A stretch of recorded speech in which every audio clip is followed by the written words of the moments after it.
রোজ রোজ ডিমের একই রকম রেসিপি বানানোর চেয়ে এই রেসিপিটা ট্রাই করে দেখতে পারেন।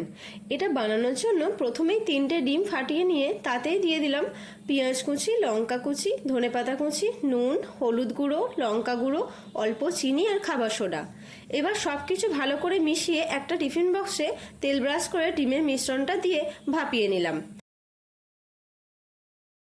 এবার ভাপানো ডিম থেকে পিস কেটে উল্টে পাল্টে ভেজে নিলাম।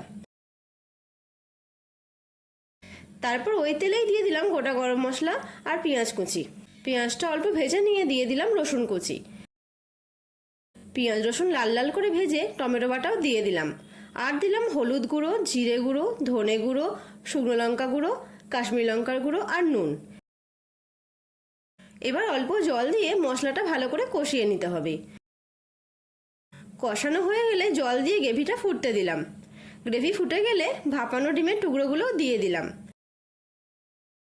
এবার উল্টে পাল্টে আরও 2 থেকে 3 মিনিট মতো ফুটিয়ে গরম মশলা গুঁড়ো আর ধনেপাতা কুচি ছড়িয়ে নামিয়ে নিলাম আর পরিবেশন করলাম ভাপা ডিমের কারি। এইরকম নিত্য নতুন রেসিপি দেখতে পেজটা অবশ্যই ফলো করবেন।